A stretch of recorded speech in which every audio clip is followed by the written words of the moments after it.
నమస్కారం అండి. Welcome to our channel. ఈ వీడియోలో భాగంగా 2025 ఇందిరమ్మ ఇల్లు లిస్ట్ ఎలా చెక్ చేసుకోవాలి.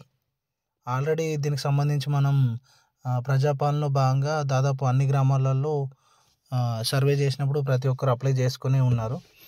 అయితే దానికి సంబంధించి రీసెంట్గానే మన సర్వే చేయడం కూడా జరిగింది. ఊళ్ళో ఉన్న మామూలుగా ఈ అంగన్వాడీ టీచర్లు వాళ్ళు దానికి సంబంధించి లిస్ట్లో పేరు వచ్చిన వాళ్ళది ఇంటికి వచ్చి వాళ్ళ ఫోటో తీసుకొని వెళ్ళడం కూడా జరిగింది.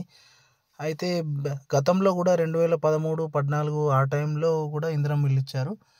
అప్పుడు వచ్చేసి ఇదే వెబ్సైట్లో ఎవరు అంటే ఇల్లు వచ్చిన వారు అర్హులు ఉంటారు కదా, వాళ్ళకి సంబంధించిన డీటెయిల్స్ ఇదే వెబ్సైట్లో ఇవ్వడం జరిగింది. ప్రస్తుతానికి ఈసారి ఇంకా మనం గవర్నమెంట్ ఇంకా పూర్తిగా ఏం అమౌంట్ సంబంధించి దాని గురించి ఇంకేం రిలీజ్ చేయలేదు. కాకపోతే గవర్నమెంట్ దాదాపు అందరి అప్లికేషన్స్ అయితే తీసుకుంది. ఇందులో భాగంగా మనం లిస్ట్లో ఉందా లేదా అనేది ఈ వెబ్సైట్ ద్వారానే చెక్ చేసుకోవచ్చు. ఒకవేళ మనం ఎలిజిబిలిటీ అయితే మనకు అమౌంట్ ఎంత వస్తుంది, ఎలాంటి మనకు గవర్నమెంట్ బెనిఫిట్స్ ఉంటాయి అనేది అన్నీ ఇందులో ఈ వెబ్సైట్లో చూసుకోవచ్చు. ఒకవేళ మనం ఇందులో ఈ వెబ్సైట్లో మన లిస్ట్లో మన పేరు వచ్చిందంటే మనం అర్హులమని. ఒకవేళ రాలేదు అంటే మనకు అన్ని ఎలిజిబుల్ ఉండి రాలేదు అంటే దానికి సంబంధించి ఏదైనా సమస్య ఉంటే చెక్ చేసుకొని మళ్ళీ అప్లై చేయడము, లేకపోతే సంబంధిత అధికారిని కలిసి విచారించడము చేసుకోవాలి. అయితే ముఖ్యంగా అయితే ఈ కొత్త లిస్ట్ వచ్చేసి మన సీఎం రేవంత్ రెడ్డి గారు సంక్రాంతి తర్వాత జనవరి 26 తర్వాత లిస్ట్ రిలీజ్ చేస్తామని చెప్పారు. అప్పటికి మనం ఎలా మన లిస్ట్లో మన పేరు ఉందా లేదా అనేది చెక్ చేసుకోవడం ఎలాగో ఈ వీడియోలో చూపిస్తాను. మొదటగా మీరు ఫస్ట్ ఎలిజిబిలిటీ ఉంది కదా, దానిపైన క్లిక్ చేసిన తర్వాత డిస్ట్రిక్ట్ వైజ్ ఎలిజిబుల్ లిస్ట్ అని ఉంది కదా. ఒక డిస్ట్రిక్ట్ అంటే ఏ డిస్ట్రిక్ట్లలో ఎంతమంది ఎలిజిబుల్లో ఉన్నారో అన్నీ చూపిస్తుంది. అంటే ఒక డిస్ట్రిక్ట్ ఎంతమంది ఎలిజిబుల్ ఉన్నారో వాళ్ళ డీటెయిల్స్ అవన్నీ.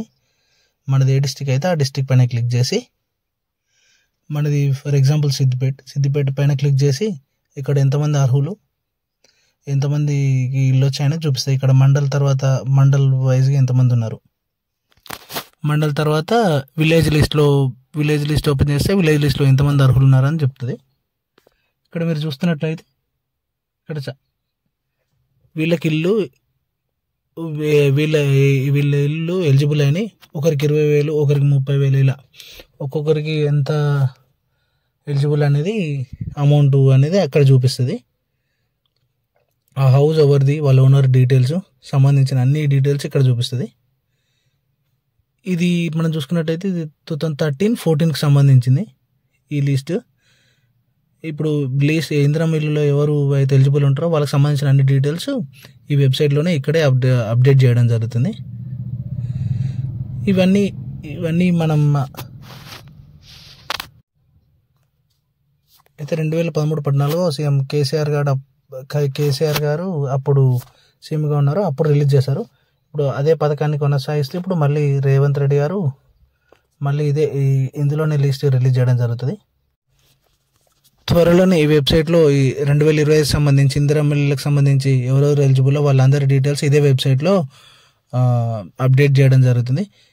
సేమ్ ఇదే ప్రాసెస్ మనం ఎలిజిబుల్లా కాదా అని చెక్ చేసుకోవడానికి ఇందులో వెబ్సైట్లో చెక్ చేసుకుంటే సరిపోద్ది. ఇప్పుడు మన సీఎం రేవంత్ రెడ్డి గారు ఈ నెల 26 తర్వాత అప్డేట్ ఇస్తామని చెప్పారు. అంటే లిస్ట్ ఎవరు ఎలిజిబుల్ కాదు అనేది లిస్ట్ అప్డేట్ చేస్తామని చెప్పారు. సో ఇందులోనే చెక్ చేసుకోవాలి.